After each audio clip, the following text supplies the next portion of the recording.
Assalamualaikum warahmatullahi wabarakatuh. Perkenalkan, nama saya Wisnu Ditya. Di sini saya akan mempresentasikan tentang konsep dan perkembangan teknologi informasi.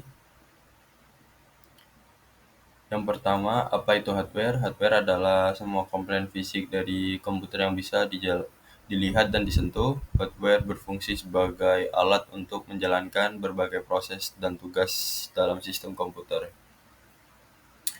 Lalu teknologi-teknologi hardware seperti prosesor generasi baru yang menawarkan peningkatan efisien daya hingga 20% dan performa multitasking yang jauh lebih baik dibandingkan generasi sebelumnya. Lalu ada GPU, Graphic Processing Unit, yang kini dilengkapi dengan kemampuan AI dan ray tracking yang lebih realistis. Sangat penting untuk gaming, desain grafis, dan komputasi berat seperti machine learning. Lalu ada RAM generasi terbaru. Ini memiliki kecepatan transfer data yang jauh lebih tinggi dan efisiensi daya yang lebih baik. Lalu ada SSD atau Solid State Driver dengan menawarkan kecepatan baca atau tulis yang luar biasa, mempercepat booting sistem dan loading aplikasi secara signifikan. Lalu ada motherboard modern, kini dilengkapi dengan fitur-fitur pintar seperti auto overclocking, pengaturan suhu otomatis, dan dukungan penuh untuk komputasi berbasis AI. Lalu ada teknologi konektivitas terbaru memberikan kecepatan transfer yang lebih tinggi dan koneksi yang lebih stabil untuk perangkat modern. Lalu ada integrasi kecerdasan buatan atau AI. Banyak hardware yang kini dirancang untuk mendukung komputasi AI seperti chip khusus untuk machine learning, akselerator AI, dan sistem edge computing yang menggunakan pemrosesan data langsung di perangkat. Lalu ada fungsi hardware, yaitu menerima input dari pengguna, misalnya melalui keyboard dan mouse, memproses data menggunakan CPU dan komponen lainnya, menyimpan data secara sementara atau RAM, atau permanen seperti HDD atau SSD, menghasilkan output seperti tampilan di monitor atau suara dari speaker.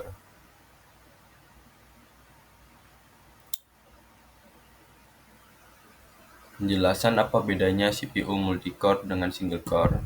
CPU single core hanya memiliki satu inti pemrosesan, sehingga hanya bisa menangani satu tugas besar dalam satu waktu, sementara CPU multicore memiliki dua atau lebih inti yang bisa bekerja secara paralel. Ini berarti CPU multicore mampu menjalankan banyak proses sekaligus dengan lebih efisien, seperti membuka beberapa aplikasi, menjalankan game online sambil streaming, atau melakukan komputasi berat.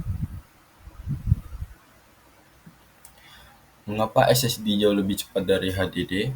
SSD atau Solid State Driver menggunakan memori flash untuk menyimpan data tanpa komponen bergerak. Sebaliknya, HDD atau Hard Disk Driver menyimpan data di piringan magnetik yang berputar dan dibaca oleh kepala mekanik. Karena SSD tidak perlu menggunakan piringan berputar atau kepala membaca data secara fisik, proses baca tulisannya jauh lebih cepat. SSD juga lebih tahan guncangan, lebih ringan, dan lebih hemat energi dibandingkan HDD. Meskipun harganya biasanya lebih tinggi per gigabyte-nya. Peran GPU selain untuk game, GPU atau Graphic Processing Unit awalnya dirancang untuk mengelola grafis dan visual dalam game, namun kini GPU digunakan juga untuk berbagai tugas berat seperti rendering video, desain grafis, simulasi ilmiah, dan komputasi paralel dalam kecerdasan buatan dan machine learning. Lalu evolusi modern sistem operasi OS. Pada awalnya OS hanya digunakan untuk mengelola perangkat keras, eh, komputer besar, mainframe, dan menjalankan satu tugas dalam satu waktu. Contohnya adalah Unix dan MS-DOS yang berbasis teks dan hanya bisa digunakan oleh pengguna teknis. Kemunculan Windows dan macOS membawa antarmuka grafis atau GUI yang memudahkan pengguna awam. OS mulai mendukung multitasking, plug and play, dan manajemen file yang lebih intuitif. Komputer pribadi menjadi alat kerja dan hiburan utama. Peran sistem operasi. Di perangkat mobile, sistem operasi seperti Android dan iOS mengatur kerja smartphone dan tablet. Mereka mengelola aplikasi, koneksi, keamanan, dan antarmuka pengguna, memungkinkan miliaran orang berkomunikasi, bekerja, dan menggunakan akses informasi dari mana saja. Lalu perangkat pintar dan IoT seperti operasi ringan,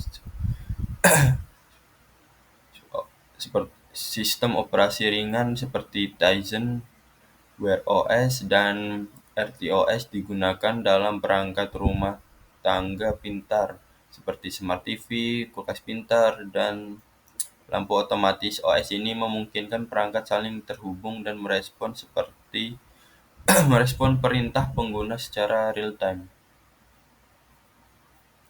Lalu ada server dan komputasi awan yang dipusatkan data dan layanan cloud.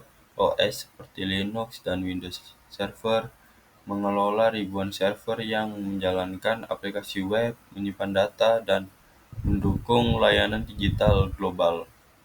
Kendaraan modern mobil kini dilengkapi OS khusus seperti Android Automotive dan sistem berbasis Linux untuk mengatur navigasi, hiburan, sensor, dan bahkan sistem kemudi otomatis. OS ini memungkinkan integrasi antar kendaraan dan ekosistem digital pengguna.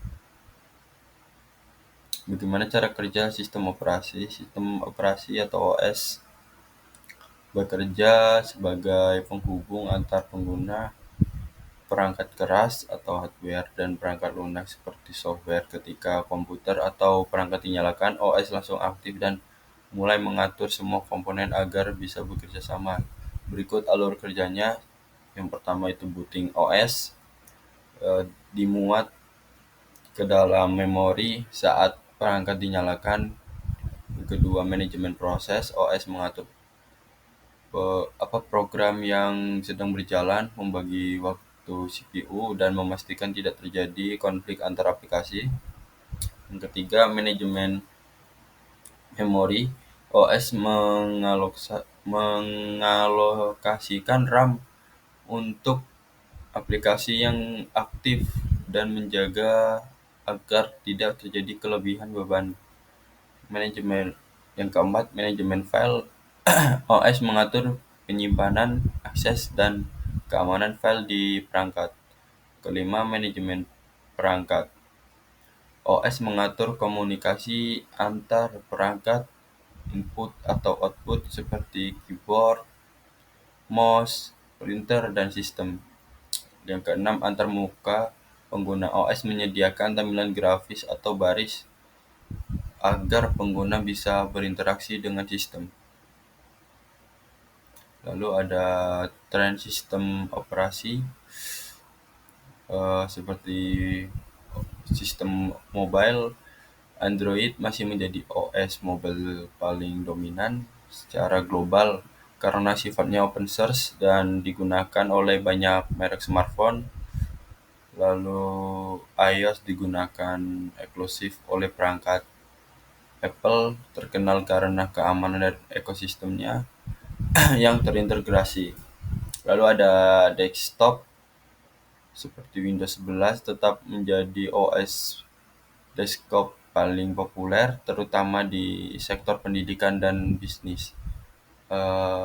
Untuk macOS digunakan oleh pengguna Apple, populer di kalangan kreatif dan profesional desain.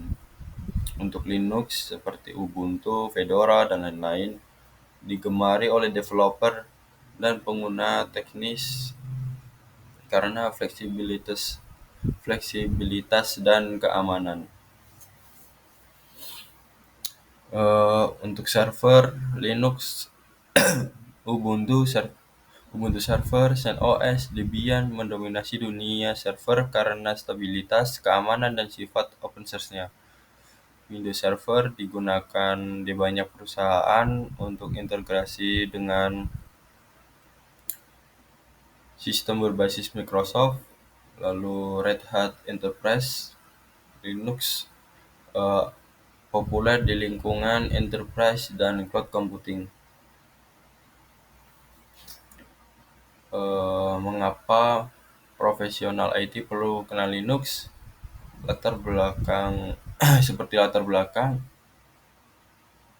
Bayu adalah seorang administrator jaringan di sebuah perusahaan teknologi yang sedang berkembang.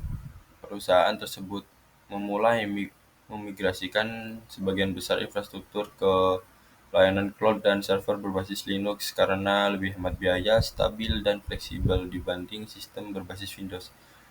Untuk tantangannya, Bayu terbiasa menggunakan Windows Server dan belum pernah bekerja langsung dengan sistem operasi Linux. Ketika perusahaan mulai menggunakan Ubuntu Server dan CentOS, eh, Bayu merasa kesulitan memahami perintah terminal, manajemen, dan konfigurasi sistem berbasis teks. Lalu untuk solusinya, Bayu mengikuti pelatihan Linux dasar dan mempelajari perintah dasar mempelajari terminal dasar CLI, manajemen user dan permission, instansi dan konfigurasi server, shell scripting untuk otomatisasi tugas, penggunaan SSH, dan manajemen remote server. Lalu fokus secara khusus pada sebagai Linux sebagai platform. Linux menjadi platform dominan di dunia server, cloud computing, dan pengembangan software karena kombinasi keunggulan teknis, fleksibel, dan dukungan komunitas yang luar biasa. Berikut penjelasan terfokus untuk masing-masing bidang. Linux di server stabil dan tahan lama. Linux dikenal sangat stabil dan jarang keras, cocok untuk yang harus berjalan 24 jam tanpa gangguan. Keamanan tinggi, sistem permission dan struktur kernel Linux membuatnya lebih tahan terhadap serangan malware dan virus. Lalu biaya rendah, Linux bersifat open source dan gratis sehingga perusahaan bisa menghemat biaya lisensi software. Fokus secara khusus pada Linux sebagai platform. Linux di cloud computing, fondasi layanan cloud. Mayoritas layanan cloud seperti AWS, Google Cloud, dan Azure menggunakan Linux sebagai sistem operasi dasar. Lalu ringan dan modular, Linux bisa dikustomisasi sesuai kebutuhan sehingga cocok untuk lingkungan virtual dan kontainer seperti Docker dan Kubernetes. Otomasi dan manajemen infrastruktur, tools seperti Ansible, Terraform, dan Jenkins berjalan optimal di Linux, mendukung DevOps dan CI atau CD. Linux dalam pengembangan software, open source dan transparan. Developer bisa melihat, mengubah, dan menyumbang ke kode sumber Linux, mempercepat inovasi dan debugging. Lingkungan coding yang kaya, Linux mendukung berbagai bahasa pemrograman seperti Python, C++, dan Java, dan memiliki terminal yang kuat untuk scripting dan otomatif. Distribusi khusus yaitu developer. Mengapa menguasai Linux menjadi sebuah keahlian? Menguasai Linux telah menjadi salah satu keahlian paling strategis dalam dunia komputasi modern dan akan semakin penting di masa depan. Berikut adalah alasan mengapa Linux adalah tulang punggung infrastruktur digital, yaitu server web. Mayoritas server web di dunia berjalan di atas Linux karena keandalannya, stabilitas, dan efisiensinya. Lalu ada cloud computing dan DevOps, cyber security, dan networking. Mengapa menguasai Linux menjadi sebuah keahlian? Permintaan kerja yang tinggi, open source, lalu Linux ada di mana-mana. Mengapa menguasai Linux menjadi sebuah keahlian? Hmm, investasi karir jangka panjang. Mungkin segitu saja dari saya. Wassalamualaikum warahmatullahi wabarakatuh.